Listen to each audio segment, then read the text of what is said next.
Dżerba wielu osobom kojarzy się głównie z hotelami, plażą i wypoczynkiem all inclusive. Ale podczas tego wyjazdu udało mi się zobaczyć też kilka miejsc, które pokazują zupełnie inną stronę wyspy. W tym filmie zebrałem najciekawsze miejsca na Dżerbie, które odwiedziłem osobiście i pokazuję, co warto tu zobaczyć poza samym resortem.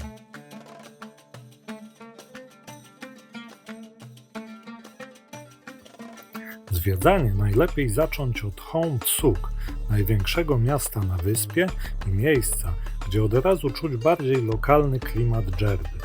To właśnie tutaj znajduje się twierdza Burj El Kebir, która przez wieki chroniła wyspę przed piratami i najazdami.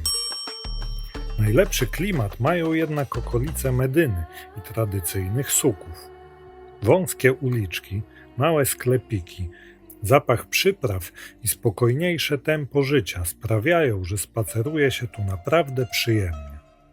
Atrakcje na Dżerbie są dość mocno rozsiane po całej wyspie, dlatego sporo czasu spędziłem też w taksówkach. Okazały się dużo tańsze niż się spodziewałem.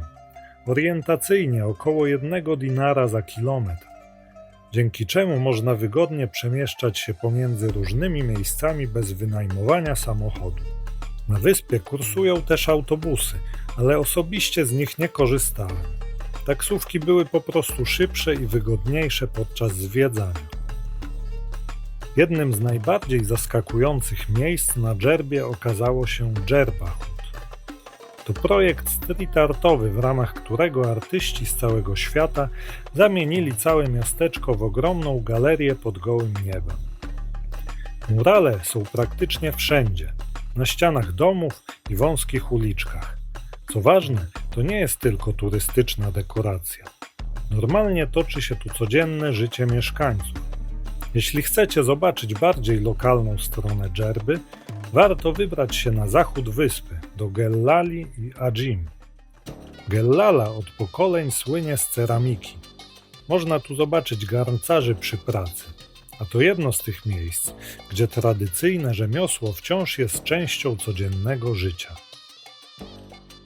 W okolicy znajduje się również niewielki lokalny targ, na którym można podejrzeć codzienność mieszkańców z dala od hotelowych kurortów i najbardziej turystycznych części wyspy. Niedaleko Gellali, w spokojnej i mało uczęszczanej okolicy, znajdują się też pozostałości niewielkiego meczetu. W budowli zachowały się jedynie mury, ale nadal robią wrażenie swoim położeniem i surowym malowniczym charakterem. To jedno z tych miejsc, które łatwo minąć po drodze, ale warto się tu zatrzymać choćby na chwilę. Z kolei Ajim to spokojne portowe miasteczko z rybackimi łodziami i niewielką plażą. To właśnie stąd odpływają promy do kontynentalnej części Tunezji. Tuż obok, na spokojnych wodach, często można zobaczyć flamingi. W okolicy kręcono też sceny do Gwiezdnych Wojen. Jeśli ktoś kojarzy kantynę Mos Eisley, to właśnie tutaj znajduje się budynek, który wykorzystano przy zdjęciach. Nie jest to miejsce z wielkimi atrakcjami, ale można tu podejrzeć, jak wygląda codzienne życie mieszkańców. Jedną z najpopularniejszych atrakcji na wyspie jest Dżerba Explore Park. Największą atrakcją są oczywiście krokodyle nilowe, których jest tutaj kilkaset i można zobaczyć je naprawdę z bliska. Na terenie kompleksu znajduje się też Muzeum Sztuki Islamu Lalla Hadaria, gdzie można poznać historię i kulturę regionu. To jedno z bardziej turystycznych miejsc na Dżerbie, ale jeśli ktoś jest tu pierwszy raz, zdecydowanie warto je zobaczyć. Podczas zwiedzania Dżerby warto też spróbować lokalnej kuchni i wyjść poza hotelowe all inclusive.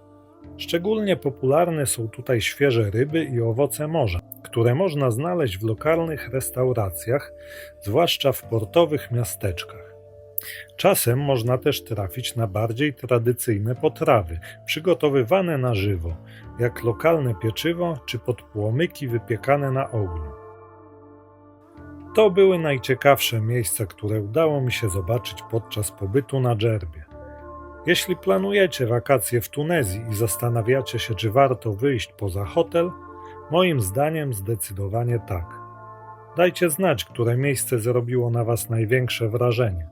A jeśli chcecie zobaczyć pełne vlogi z poszczególnych miejsc, cała seria jest na kanale.